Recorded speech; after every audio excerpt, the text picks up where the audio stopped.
sa ginhawa, G sa tuwa. Abangan ang pagdating ng pag-asa, G sa Gedli. Ito na po mga kapuso, samahan nyo kami dito sa G sa Gedli. Si Buboy at Ara mukhang may naispata na. Arat na. Okay. Ayan. Okay. Okay. Yorme, alam mo, natutuwa ako sa mga palapag na to. Noong 1980s, ang tawag namin dyan, condominium. Condominium. First floor. Kanya-kanyang unit. Second floor. Third floor. Fourth floor. Hanggang fifth floor hanggat kayang akyatin. Tsaka, Galing, Yorme, Oh. grabe yung engineer ng bahay na Ay, to. siyempre. Alam Kita mo, mo yung definition ng first floor? Oo eh. Hindi maharangan ng first floor yung nasa second floor. Kasi Yeah. may divide ng tama. magaling naman ang Pakurong. architect. Oo. Diyan naman tayo bilib sa mga kapwa natin Pilipino. Totoo, Mapaparaan Yorme. Aha. at maabilidad. Mismo. Total, napag-uusapan rin lang naman natin to. Gusto mo, toits na. Arat pwede, na. Yorme. Arat na tayo doon. Sige, Ayan sige. yung May magulang naspatan ninyo. tayo doon. Yung tatay nyo. Magkakapatid kayo? Nakakatawa Ang kayo. dami na. Ikaw, 1, 2, 3, 4. ikaw mahilig ka sa Pare, Kentino. halika. Halika dito. Dito ka. Gusto mo, Yorme, pasukin natin. Makita natin. Boy, House gusto, raid tayo. gusto ko lang maintindihan yung condominium. Opo. Maraming entry yan. Ay, ganon. May nangka, may wakali. Baka maligaw. Ayun, sa wakali akala ko lumabas. dito sa Oo nga, akala ko dito. Magkabang. Okay, halika rito, pare. Yan. Nako. Kuya. Pare, pangalan. Christopher Magalona po. Christopher, mga anak mo ba yon? Ha? Opo. Ilan sila lahat? Ito, Mga lima anak. po. Ilan kayo? 5. 5. Puro, ilan ang lalaki? 3 po. 3, 2 babae. Opo. Lahat naman sila nag-aaral. Opo. Good job. Asan si Mrs.? Nasa taas po. Ay, tawagin mo, Mrs. Mrs. Ano pong pangalan ni Mrs.? Christine Padua po. Ha? Christine Padua. O, paano mo ba siya tinatawag? B. Be! Be! Ay, ito pala yung anak mo. Ay! Ayan, o. Yan ba yung panganay mo, kuya? Yan yung panganay mo? Si Be! Be! Andito po, Yorme. Tawagin mo si Be. Yorme, Ah. pagpasok ko dito sa may loob. Ayan na si Be. Ang liit pa. Ali po, Ayan, dito ka, diyan ka kay Be. Buboy, Be. Halika, ayan, Be. Kamusta init dyan? Anong, di, malamig dito, Yorme. Malamig? Oo. High ground. Centralize. Centralize. Centralize. ang bahay. Aba, Ano po? sosyal. Puro to kasi butas. sabi. Oh, Be! Bakit Be ang tawag sa'yo ni Christopher? Short for baby po. Baby. Short for baby. Napaka-sweet naman. Po. Palayaw niya. O, halika. Nickname daw, Yorme. Be, halika yung dalawa. Kakausapin namin kayo ni Buboy at ni Nanay Ara. Be. O, halika. Dito Ilang tayo. taon na yung panganay mo, Kuya Christopher? Hanap tayo ng bangko. 14 po. Ay, may 14 years old ka na pala. Eto, maupo po Ayan, tayo. dito tayo. kuya. Dito tayo. Sige Ayan, po. Ara, Buboy. Ayan, si Be. Be! Halika rito, Be. Sige po. Uy. Hey. Nakalima ka na, Be. Parang wala lang, ah. Yorme, Sexy ka pa rin, ah. Yorme, sinabi niya kanina. Ah. Yung nakita niya yung mister niya. Ah. Naalala niya yung parang nag-akyat ligaw daw sa kanya si yung mister eh. Talaga? Ay, Oo. total usapang ligaw. Oo nga eh. Yan ang gusto kong alamin muna ngayon. Kasi nakalima to eh. Pero Yorme, yung panganay nilang anak may sinasabi. Ano? Ano yun? Ingat-ingat lang, ayaw pa daw nila nakasunod. Ano Uy, nyo? Christopher, Be. Una, ito yung second floor, yung bahay nyo. Opo. Ilan kayo dyan sa loob? Yung 5 anak po namin, tsaka ako po, tsaka si Luna, yung aso namin. May aso pa, ha? Aba. Mabait na may aso mo. Talaga. Sana mababa natin mamaya. Pero teka, paano kayo, ilang square meter yun? Mga 10 square meter, 15 square meter? Hindi po, sakto lang po yung laki ng bangketa, yung laki niya. From bangketa, So dito po. yun na mismo yun. Yung size ng bangketa. Parang 1 meter, 1.2. Oh, kaya pa, Ara? Baby, yung mga tissue si Ara. Ara, tingin ka sa taas mo. Nasisilaw lang ako, Yorme. Ara, tingin ka sa Hindi taas ka mo. nasisilaw. Nagbubutil-butil ng ilong mo. Ara, ito. Buboy, ano ba Oh. to? Ayan. Yan. Ayan. Sige. Okay. Teka muna, ha? 10 square meter halos. Oh, baka wala pa. Diyan sa may bintana niyan. Bintana po kasi yan, tapos pumunta, tinayuan namin hanggang dito. Kayo ang nagtayo na. Christopher, kanino tong lupa? Kanila po. Sa opo. Sa nanay mo. Bahay Ilang ko nila. pamilya kayo lahat dito sa 1, 2, 3 hanggang 4th floor? Ilang pamilya total hanggang Oblo dito sa Silong? Isa, 2, 3, 4, 5, 6 po. 6 na pamilya? 6. Wow, ang galing ah. Oh, alam mo, Ara, ganyan din Bili mo bahay mo, ah. namin nung araw. Talaga yun. Sa Mabuhay. Pang ilang floor ka? Hindi, ground floor kami. Oh, kasi kami yung nauna. Kasi minsan ganun eh. Yung kung sino nauna, tapos biglang magkakapamilya na. Dadagdag second floor. Tama, di ba? Opo. Tama. Tapos magkakapamilya, dagdag ulit. Tapos minsan i-divide yung Galing ah. ding-ding lang. Opo, magkakapatid kami. Paano nyo nasisigurong matibay naman yung pagkakagawa sa bawat palapag? Hindi po kami sure. Hindi po kami sure. Hindi ka sure. Hindi kayo sure. Pero so far, dumating na ibang lindol. Buhay pa rin. Opo. Buo pa rin yung bahay. So far, matibay naman siya. Hindi, parang lumalangit-ngit lang, no? Opo, maingay lang pag kami lindol. Yun lang. Yorme, Kuya, Boy! pasensya ka na. Teka, boy, ha? Apo. Huwag kayong Hala, ang gagalaw. cute nyo! Huwag direct niya mo. Blended na blended Ang si cute! Buboy. Ang cute! Ang cute ka, Buboy. Blended na blended sa anak ko. Hindi, syempre, binabantayan ko lang yung mga bata. Actually, hindi na nga ako makababa eh. Parang kayo Kasi may galit na aso dito. May aso sa loob eh. At in fairness sa aso nila, poodle.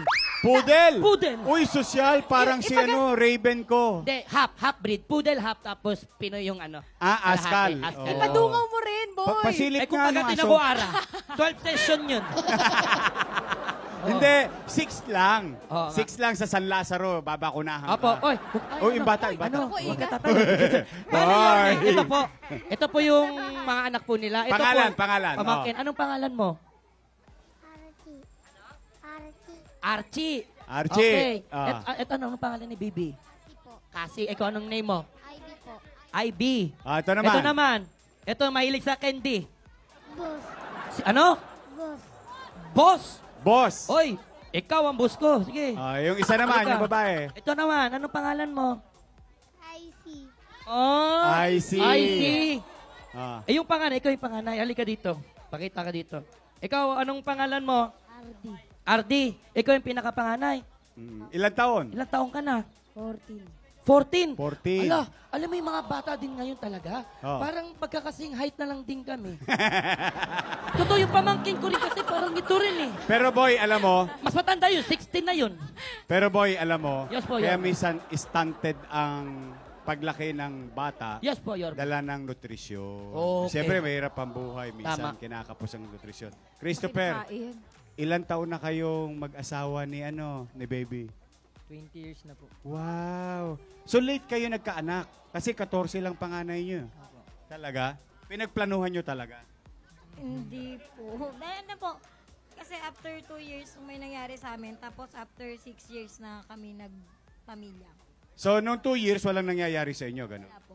Ano lang, ligawan lang, mag-boyfriend. Oh, yung galing naman. Nagtiis ka noon na, kasi mahirap yung sa mga ganyan relasyon, di ba? Yung nire-respeto, yung Naghihintayan. naghihintayan. Oo, yun. Wow. Oh. Naigpit yung nanay niya. Strict Maigpit si yung nanay niya. Oh. Paano mo napapayag na si Christopher mapangasawa mo sa nanay mo? I mean, mapangasawa mo, pinaalam mo sa nanay mo. Si mama po ang nagpapayag sa akin. Ha? Paano? Paano? Kala ko strict. No po, nung sincere naman siya. Tapos sabi niya, 18 na ako, pwede na ako mag-jowa daw po. Oh? Badagero po siya sa sinta. Bodeguero. Bodegero. Bodegero. Ano Oh. yun? Ano bodegero? Yung bodegero, halimbawa, bodega, di ba? Opo, Yorme. May darating na mga kargamento. Ah. O ikaw yung nagmo-monitor. Ah. O minsan naman, taga-buhat din. Tama Ah. ba?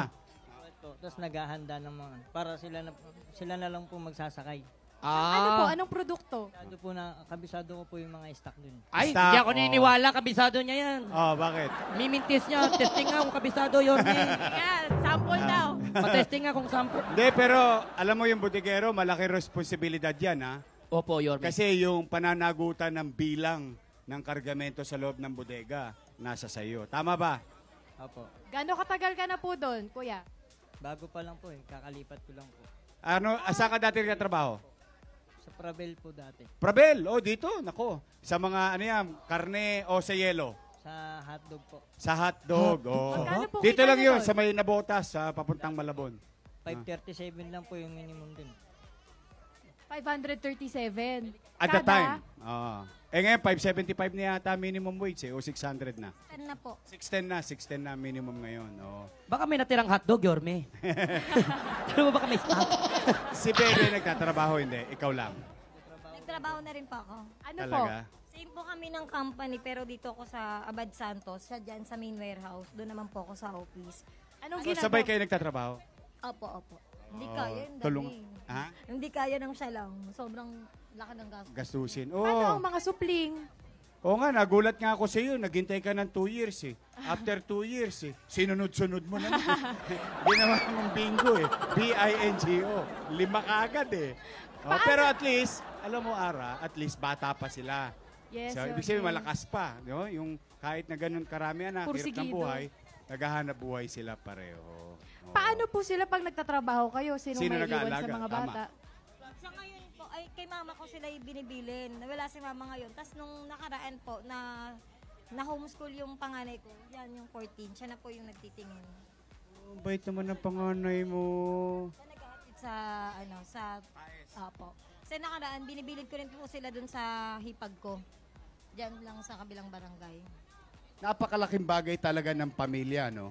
Oh, kasi pagka minsan may advantage din yung malaking pamilya, nagtutulong-tulong, Ara. Yes, no? Your Man. Merong kang kumbaga Katuwang. oh. Pare, kayo kasal na. Hindi pa po. Hindi pa kayo kasal. Hindi pa po. Hindi pa. Wala ba kayong balak magpakasal? Nakalima na kayo? Hindi pwede, hindi siya priority. Gastos lang. Strict daw ang parents, Yorme. Yung mga, siyempre. Oh, biri mo, no? Mangingibabaw talaga yung gastusin sa bahay. Priorities. Kaysa doon sa... Pero alam mo, ako lang naman mapapayo ko. Nomag ka lang ba yung lisensya sa City Hall? Mga 1.5, 1.8. Tapos, kasal kayo. Punta lang kayo kay Mayora. TY ang kasal. Punta kayo kay Mayora, honey. Pakasal kayo. Wala naman tosgas yun. Mahalaga rin kasi, ako lang naman, ayoko pangunahan ng priority nyo, pero mahalaga rin para sa inyong anak at sa inyong sarili, dalawa, na yung pagsasama nyo, may basbas ng batas at ng Diyos. Di ba? I mean, Yorme, okay kayo dyan? Biglang lumamig Ano, na ako. malamig alam na alam mo kami rito. Oo, Aso siyempre. nila. I always care of you eh. Kaso kaagaw ko yung aso, madamot. Naliligo na rin ako eh. Ayan, Yorme. Ay, Salamat paano po, umaandar yan? Ha? Paano umaandar yan? Dahil po sa kinetic of the wind, Oh, Kinetic, ha? Yes, Saan mo yes. nakuha yun? galing ha. sa tropa ko. Go, Yorme, Okay. tuloy na po kayo. Anong pangarap nyo sa inyong mga anak? Christopher, ikaw. Mga tapos po ng pag-aaral, tapos mahanap ng magandang trabaho. Hindi po yung katulad ng trabaho ko. Kasi napakahirap po ng trabaho ko. Ikaw, ano mo, pangarap mo sa mga anak mo? Same din po. Basta makapagtapos sila tapos masecure nila yung future din nila. Sa amin, yun yung part din na gusto namin i-secure talaga. Pero hanggang saan yung kaya namin, gagawin namin talaga. Para makatapos din sila. Wow. Magulang na magulang talaga. Magulang, Yorme. Mataas ang Pero sa pangarap lahat anak. ng isang napansin ko kay Be, ha? Kay Be. Okay, Be. Nakikibe ka, Yorme. Gusto ko yung kilay niya, Ay! yung mata niya. Bakit, Yorme? May check eye ba tawag? Ay, oo nga, no, may winged liner. Ano ibig sabihin nun? Yung parang Pa-share naman, tungkil. Ara. May Ha? tungkil, Yorme. Ano yan? Alam mo bang pupunta kami dito, ha? Naganda ka, ha? Alam mo ba Talaga? hanap Ano yan? pinakasaya? Lapis? O paano ba yan, Ara? Be? Eyeliner. Eyeliner ko po. Liquid eyeliner lang po. Liquid eyeliner. So, pampaganda ba ng mata yan? Ganun. Pampabuhay ng mata, Yorme. Buhay na buhay nga yung mata niya eh. Oh, di ba? Kaya siguro si Christopher talagang nilima kagad eh, no? Na-in love ng gusto. Anong masasabi mo doon? Christopher. Yorme. Boy. Oo, kasi O, sabi... tanungin mo nga si panganay, napakabait ng panganay na yan. Oo. Nag-aalaga Tinulungan niya ng ako para kapatid. sa electric fan. Ikinusang loob niya. Oo, kusang loob. Maabilidad talaga itong Tapos batang to. pinapanood lang kayo, nakikinig yung anak po ninyo. Oo. Gusto ko lang pong tanungin. Yan. Di ba, alam mo naman na marami rin kayo magkakapatid. Ano ba ang pangarap mo sa buhay o para sa pamilya mo? Seaman. Seaman. Yan. Pareho Bakit- tayo ng pangarap, ha? bakit Gusto mo maging kapitan ng barko? Oh. Bakit gusto mo maging kapitan ng barko? Ba't seaman na naisip mo? Malaking ano dun eh. Malaki yung sweldo. Paano mo naman sabi na malaki sweldo? Sino nagsabi sa'yo malaki ang sweldo? Oh. Siyempre, nababalita sa mga kapitbahay. Papa mo? So papa pala ang dahilan. Oo. Ano bang gusto mong sabihin sa magulang mo? Nahihiyak. Naiiyak. Pero Naiiyak. Ara, totoo yun. Naiiyak. Pag naging seaman ka, medyo magbabago ang buhay ng pamilya mo. Kasi ordinary seaman, OS, mga $1,200 sa abroad. 1,200, 1,500, 1,800, hanggang sa maging kapitan ka ng barko. Kasi talagang ganun, Ara. Makaka-afford talaga. Nung araw nga, di ba, tayo, nung dekada 80, para yumaman ka, 2 bagay lang ang pupunta mo. Ano yun, Yorme? Pag babae ka, punta ka ng Japan. Yayaman ka, di ba, no? Nahirap ako. Tapos, pag lalaki ka, 2 rin ang pupuntahan mo. Mag-seaman ka o mag-Saudi ka. Totoo. Kasi yun yung talagang aspiration namin nung araw. Para mabilis umangat. Pero, Middle East. ang ano doon, ang susi doon, pag-aaral. Kailangan makapagtapos sila. Pangarap ng Sikap anak mo. talaga. Panganay, gusto maging seaman. So, mag-aaral yan sa PMI, PMMS. Kaya mo ba Paghahandaan yun? nyo yun, kuya. Kakayanin po. Papaganda mo. Kakayanin po. Kakayanin. Galing. Yorme, balita ko may pakasalan si Mayora sa June. Talaga? Opo. Pwede na. May- Mayor Honey, pwede na ba natin tong mailista? Hindi. Teka Yun, muna. Ba't tayo nagdidesisyon? Pala desisyon tayo. Teka. Okay. Eto, pag si Mayor Honey, nagpakasal, TY, tapos may handa pa. Anong balak niyong dalawa? Christopher, B. Gina po kumayon. Gina! Gina raw! Gina raw! Ako, nauna pa si Mrs. Ikaw. Si Dido. Kaya din po ako. Akalain mo. Mabuhay ang bago kasal! Ayan na. Mabuhay ang bago kasal! Ang taba talaga ng utak mo, Buboy. Bilis to, Yorme! Ako, Mayor si Honey. Buboy. Ayan, sa mga taga-civil registry sa June. Ay, Goya, ilista mo nga ito. Kasi umuo na. Teka. Hindi ba nagbabago isip mo? Natawa si Pet. Hindi ba babago isip mo? Hindi pa naman. Pakiramdam ko, Yorme. Hindi naman. Ikaw ba? Sa kilig pa lang. Desidido na. Opo. Propose Yan na. Halimbawa lang, ikakasal ko kayo ngayon. Ay, nako. Ay. Eto na. Ha? Ikakasal. Halimbawa lang. Kasi mayor pwede magkasal eh. Bago ikasal, Yorme, dapat propose muna. Hindi na. Gusto ko marinig ano yung sasabihin nila sa isa't isa. Ay, Di ba oo. nangangako yan pagka kinakasal? Sumpaan. Anong tawag doon? Vows! Vows. Vows. Ganon? Hindi po ganoon, Yorme. Yung mga Okay. finish the line sa Do It For Love. Ano sasabihin mo sa kanya? Kayo, sa pamamagitan ng kapangyarihan, pinagkaloob sa akin, bla bla bla. Kayo ay kasal na. Ano sasabihin mo sa kanya? Halimbawa, kinakasal kayo. Vows na to, vows. Halimbawa lang. Halimbawa lang. Sample lang naman. No, nakakahirap po. Okay lang yun. Huwag kang mahiya. Nakalima na nga tayo. Don't worry. Anong gusto mo sabihin? Meron po, pero vows. Hindi, sige. Kung ano gusto mo sabihin sa Mensahe kanya. mo lang kay Kuya Christopher. Hindi, yun lang din. Kung kaya kitang alagaan, mahalin hanggang dulo. Pero utang ng loob, magbago ka lang. May cambio sa dulo. Naglagkit yung pawis ko eh. Ikaw, Christopher, nakita mo naman, sa harap ng buong Malaya, Barangay 124, sinabi na sa'yo ng misis mo. Ikaw naman, anong sasabihin mo sa kanya? Magbabago na ako. Yun yung inaantay niya. Bakit? Ano nangyari? Yorme! Mabuhay ang bago kasal! Nako! Ayan na! Magkakatuluyan na! Hoy, binato! Yorme, yung isang anak. Madam, sabi ng isang anak, tinulungan ko kasi, tulungan niyo ko, magpunit-punit tayo. Yung isang anak, di nakapag-binato yung buong notebook ko.